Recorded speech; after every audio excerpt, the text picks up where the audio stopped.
Hello there, thanks a lot for dropping by PosterCentral.com's video blog today. I'm Pete Howard, and boy, I'll tell you, I just cannot get enough Ray Charles. What music lover can, right? I mean, not only was he a national treasure as a recording artist, a performer, and a personality, but he used the most darn interesting and compelling concert posters during the richest creative period of his career, from the mid-50s into the late 1960s. And as you've probably seen on my video blog here, he did use tour blanks like the one I'm holding, usually done amazingly good. So today's blog will cover this 1959 to 61 design, and I've got 7 different ones to show you during this span.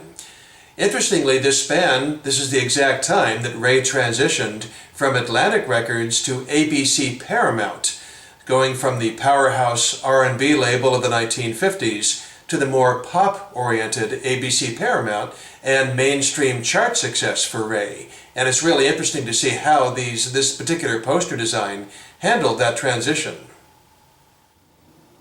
So, starting with the earliest known example I've seen of this tour blank, March of 1959 in Davenport, Iowa. And of course I'm using a photographic representation, as I will for most of these posters. Kind of interesting the way up in the tour blank area up top there, it just has one big word, dance, to sell the event. And then a funny small line up there as well, saying, for reservations, phone Rudolph Quick. Not quickly, but Rudolph Quick, with the phone number, so that's pretty cool. And then above Ray's name, you do have a line here, America's favorite music maker. That line would change within this run. And then, over here, very importantly, new hits, Rock House, Part 1 and 2, and The Right Time. Those happen to be his 2 most recent Atlantic singles, and both died in the pop marketplace, but at least Nighttime is the Right Time did make the top 5 R&B. And then down underneath the Raylettes name here, and next to their picture, you do have this interesting box down at the bottom, Ray Charles Atlantic Record Albums. And the 3 listed are the Great Ray Charles at Newport, and Soul Brothers, an album he had put out recently with Milt Jackson. Then moving ahead just a couple of months to the Mambo Club in Wichita, Kansas. Look at that, yeah. And this is May of 1959. And the only change from the previous poster, funny enough, is the Raylettes photograph has moved from the right side of the poster over to the left. Designer's choice, I suppose. So next in line is the summer of 1960 and the conversion to the blue color, which you saw in my first poster at the start of the video. Now naturally a year later it does bring new hits, if you will, and on here you've got the Atlantic Records single Let the Good Times Roll and Don't Let the Sun Catch You Crying. They were pop chart stiffs, but at least the latter did go top 20, rhythm and blues. And down below, an album changed out as well, the bottom line there. Soul Brothers is gone now, and The Genius of Ray Charles is in its place. And that's no minor thing to note. The Genius of Ray Charles was his first charting album ever on Billboard's album chart, and it went to the top 20 to boot. Okay, next up chronologically is just 4 months later in 1960, November of that year, and sorry about this weak photo, but it's got a couple of important things to point out for you. First of all, there's a new slug line above Ray's name. Previously it said America's favorite music maker, now it says one of today's truly great recording stars up there. And look, there's a 3rd song on the poster. Instead of the words new hits, wow, did they ever put in a great one, What I Say, yeah. So even though it's misspelled, it's great to have this on the poster because that was, of course, his definitive hit of the 1950s and his Atlantic Records era. Great to see that on the poster.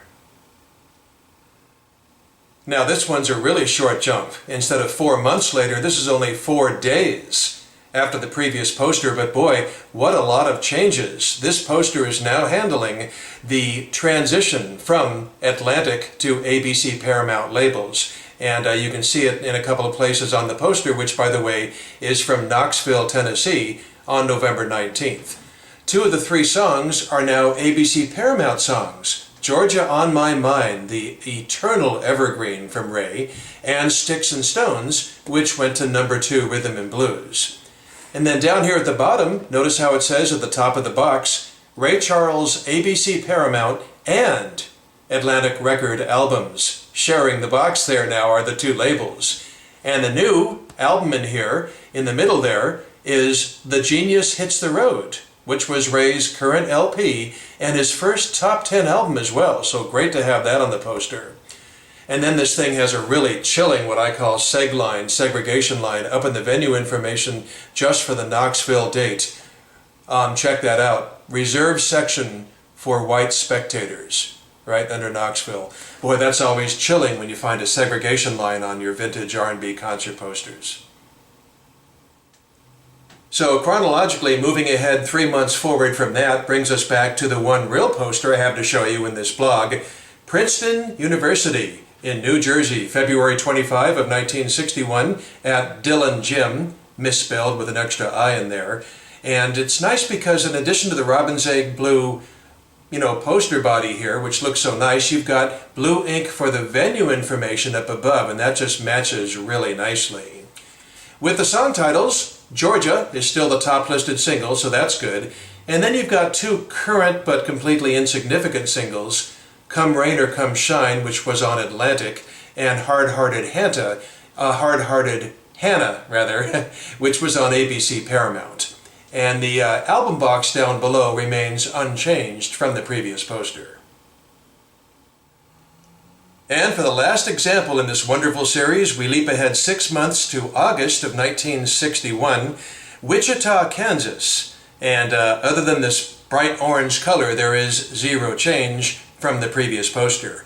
However, in less than a month, Hit the Road Jack would enter Billboard's charts and pretty much command a place on all future Ray Charles concert posters, at least for a few months or a couple of years. So I always want to give credit where credit is due, and let's not forget the E.J. Warner Poster Corporation out of New York City, probably for this design and certainly for producing the posters. And then down on the white margin it always said, Direction, Shaw Artists Corporation. So, in closing here, I alluded to the fact that this was the second of 3 straight tour blanks used for Ray during his most fertile period, and I've given the other 2 their own separate blogs, but how about just a real quick refresher before I sign off here? Yep, here they are. On the left you've got the one used from 1956 and 57, and on the right the one used from 61 going forward into 63. Both beautiful designs with lots of bells and whistles.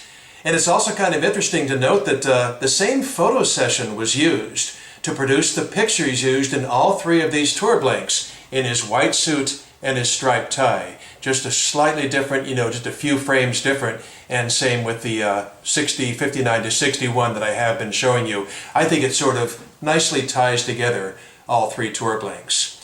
Ray Charles, the national treasure, captured on concert posters and window cards before there was an internet. That advertising was needed, and boy do we have great things for our walls today as a result. Thanks a lot for dropping by. Have a good day, and we'll see you next time for something soon. Bye-bye.